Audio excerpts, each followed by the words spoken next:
My name is Bruce Rhodes, and I have the privilege of being the superintendent of the Southern Michigan Conference.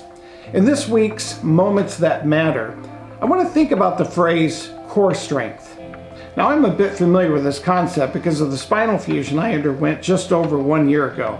The surgeon inserted 2 titanium screws, effectively fusing my L5 with my S1. And thankfully, the surgery was successful in eliminating the nerve pain I underwent due to the erosion of that area in my spine. However, the combined impact of the 6 months of limited movement before the surgery, followed by a slow recovery, created a significant loss of core strength. Honestly, I'm still trying to get back to where I was pre-surgery, but I'm making progress. Physiologically speaking, core strength includes our abdominal, back, and pelvic muscles. Possessing a strong core not only makes it easier for us to do a variety of physical activities, but it improves our overall physical conditioning and balance. Exercises like walking or running or bicycle riding and weight training are either impeded or enhanced according to the core strength of the individual. Now let's translate this idea of core strength to the local church, which Paul describes as the body of Christ. What is the core strength of a local church? Now, I suppose there are many ways that different people would measure the strength and vitality of a local church. Some would say that a church's size is a measurement. Others would say that a church's missions giving is a good measurement. But I believe that a church's size and giving are potential byproducts of core strength, but they are not the core. Here's what I believe. Simply put, a church's core strength has more to do with the quality of disciples it is producing than anything else. Or to put it this way, the disciple-making plan of a local church enhances and strengthens all other systems, structures, functions, and outcomes of congregational life. Just as in our physical bodies, core strength enhances the total movement of the body, church is characterized by a core strength of making disciples impacts every system, every structure, and every ministry in the church. Core strength makes everything better, and it leads directly to community impact.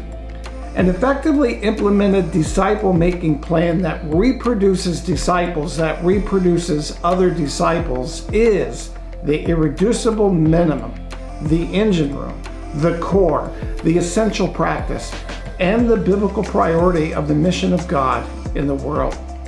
Now, if this is true, and I believe it is core, let's think for just another moment about the implications. First, leadership in our local churches should be hyper-focused on forging and implementing a reproducible disciple-making plan that produces disciples that produce other disciples. In his book, John Wesley's Practical Divinity, author William Willimon wrote that Jesus' last words to us before ascending and taking charge were not stay put or just be with people or pray, but rather go, make, teach, baptize. The body of Christ, he said, is a body in motion, and Methodists practice a sent ministry not only in our deployment of pastors, but in the witness of all of our people.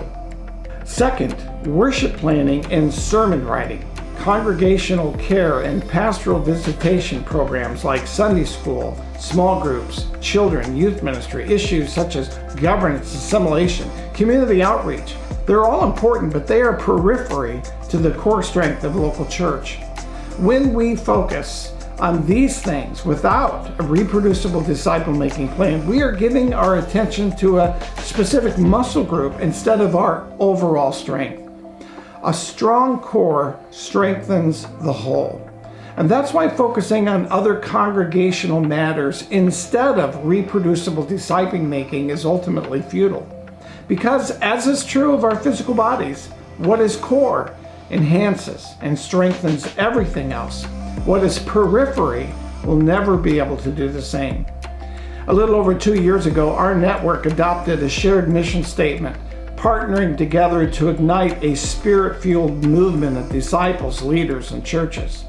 Spirit-fueled movements are only possible when the local church focuses on its core strength, which is characterized by making disciples that make disciples. Churches may give money to missions or even engage in good community work and even grow its attendance, but a lack of core strength will always restrict its movement and hinder its greatest impact in the long run. And that's why core strength really matters.